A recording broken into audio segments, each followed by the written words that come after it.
Hi everyone, Butch here in the W4DXZ Signal Shack.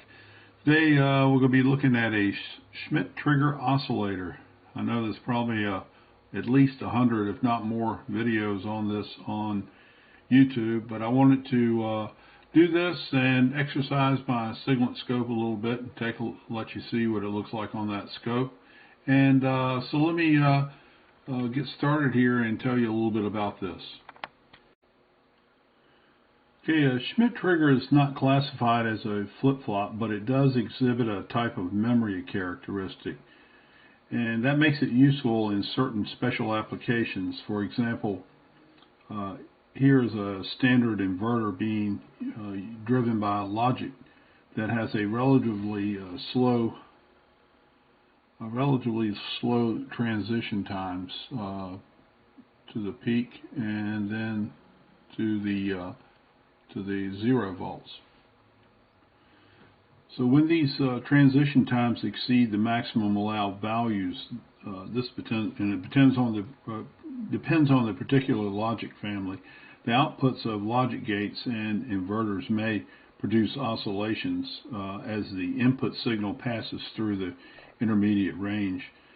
The same input conditions can also produce erratic triggering of flip-flops, as you can see here. As this transitions up and it begins to switch states from as this goes from low to high, and this is going to go high to low, could be some indeterminate oscillations going on here before it actually transitions to the low state. And again, also when this is transitioning from high to low, there will be some possibility of some oscillations in here before it transitions to the high level. So it may occur on these oscillations may occur on the output if the input transition times are too long. But with a device such as a Schmitt trigger type, the input is designed to accept slow changing signals and produce an output that has oscillation-free transitions. The output will generally have very rapid transition times, typically 10 nanoseconds, that are independent of the input signal characteristics. So we can see here that there's a upper threshold right here, a threshold plus, and so it doesn't transition until it doesn't transition from the output doesn't transition from high to low until it meets this upper threshold level, and then it continues on up, and the input is transitioned to high, and the output is transitioned to low, and then it doesn't shift from low to high until it meets the voltage of the transition low at this point. And so then we have a smooth transition from low to high at that point. So the output has clean, fast transitions, and they're independent of input transition times. Examining these waveforms, you should note the output does not change from high to low until the input exceeds the positive going threshold voltage. So that's the point there with that.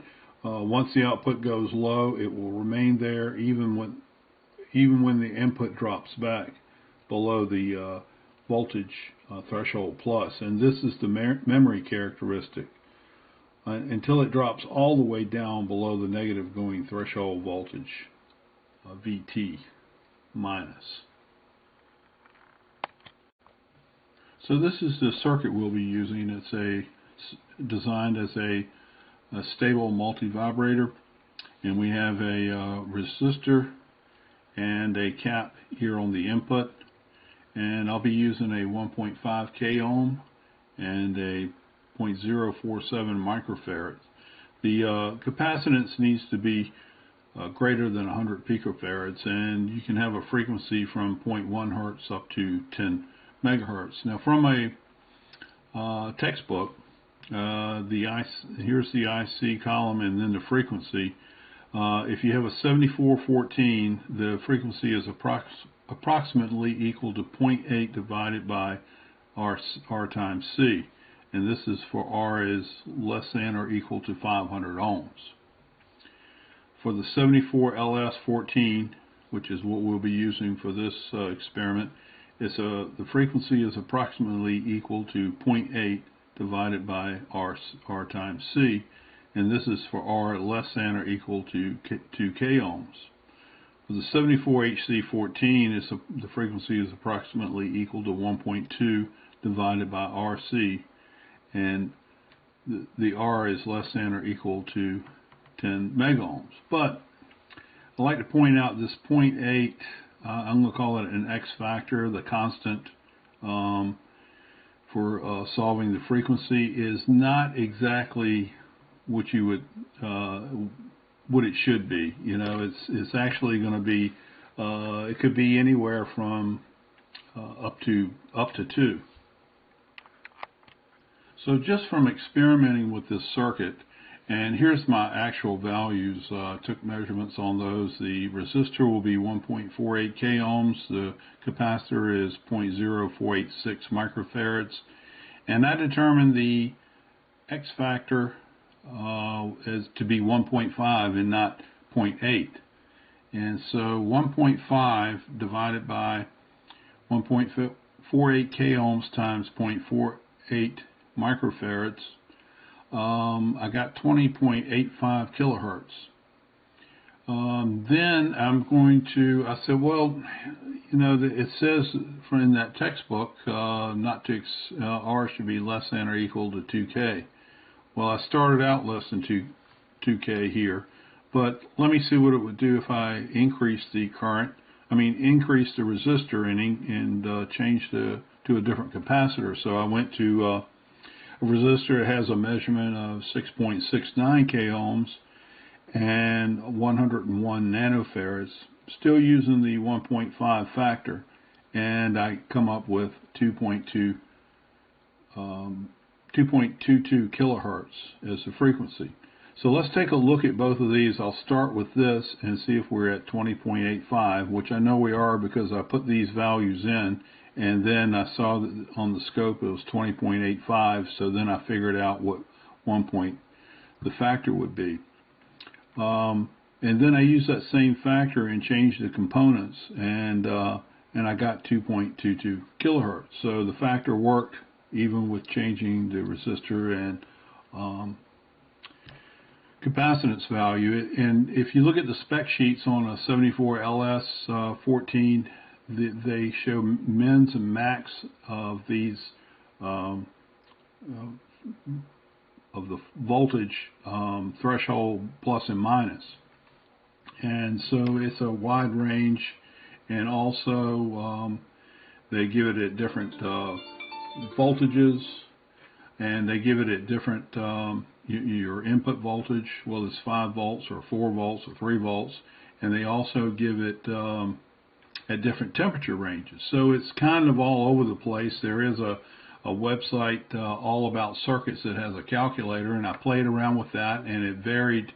You know, I could plug in all sorts of threshold, upper and lower threshold values, and I end up with different frequencies. So, and that was using the actual data sheet, and so I could, you know, fudge it until I got the right values. But just looking at this component, I don't know what those values will be in those range. So it's kind of an experimental type of thing in determining the X factor.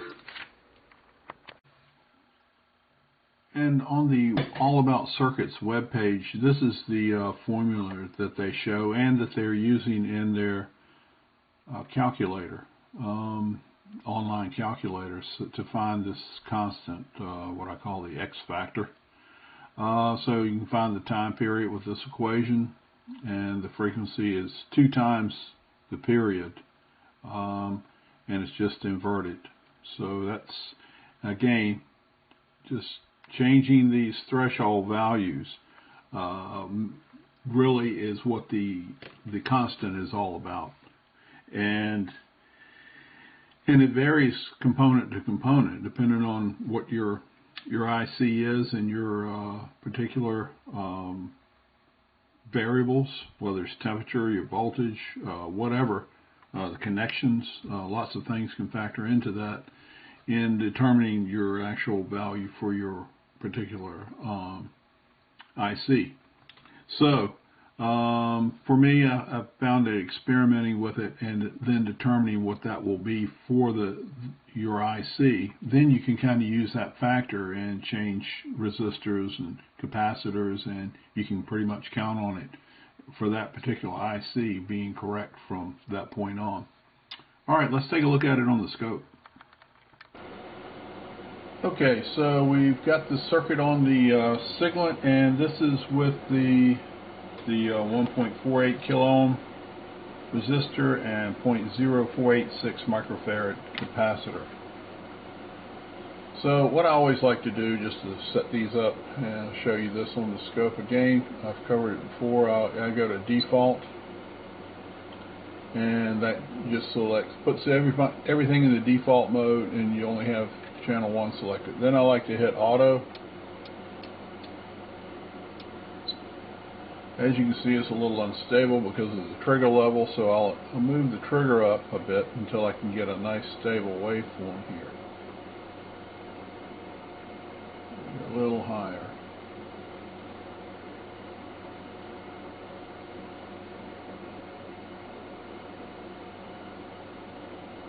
Not too bad. And let me focus in a little bit on this a bit.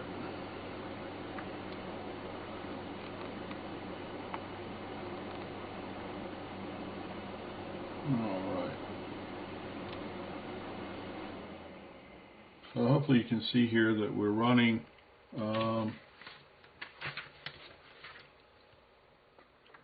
it's bouncing between 20.7 to 28.5 roughly on the frequency of the what we got. Let me turn the cursors on, and we'll go to manual.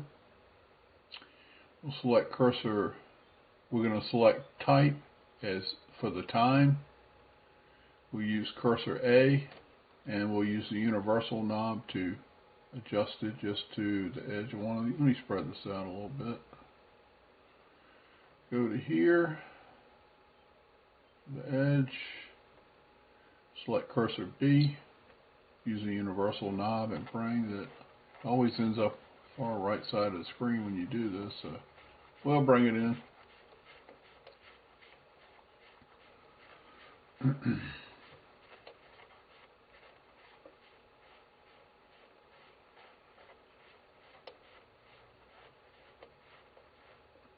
And there we are. So 20.83 kilohertz is what we're looking at. I'll zoom in on that a bit so you can see it better. 20.83 kilohertz.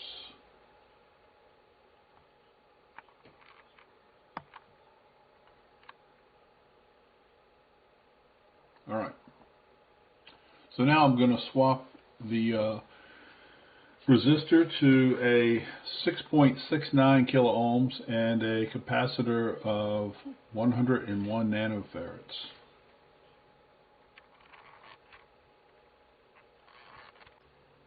Okay, I've swapped the resistor to the 6.69 kilo ohms and the capacitor to 101 nanofarads. Let's see what we got here. I'll power it up.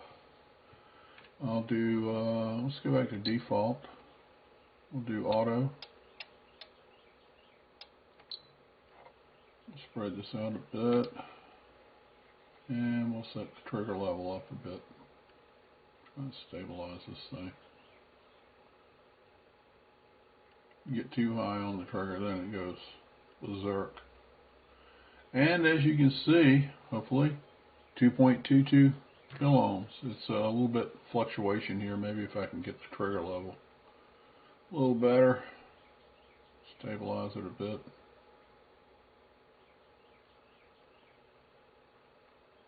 It'd definitely be a little shaky. Alright, let's see, I'll turn the cursors on.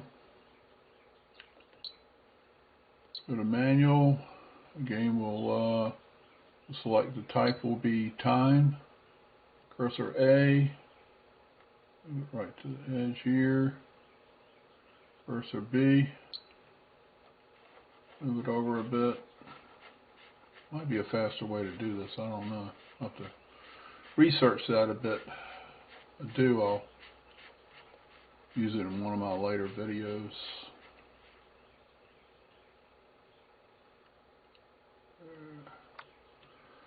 And as predicted, we have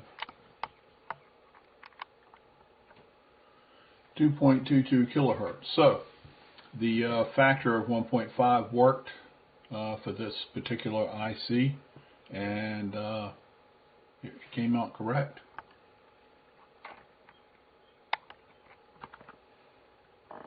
Turn this light off. There we go.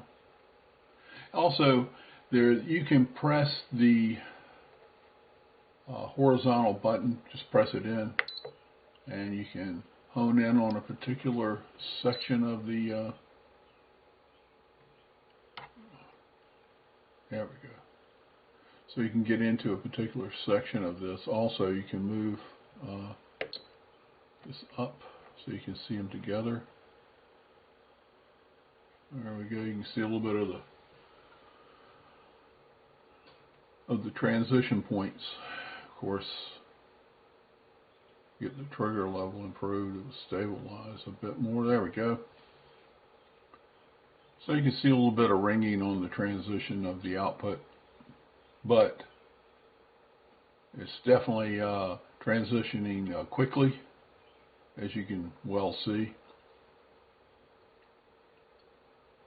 Alright, that's about it. I'm going to probably leave this circuit set up, and since I've got it set up, I'm going to do a debounce the switch circuit next video. So thanks everyone for watching. Hopefully it was informative. Have a good day.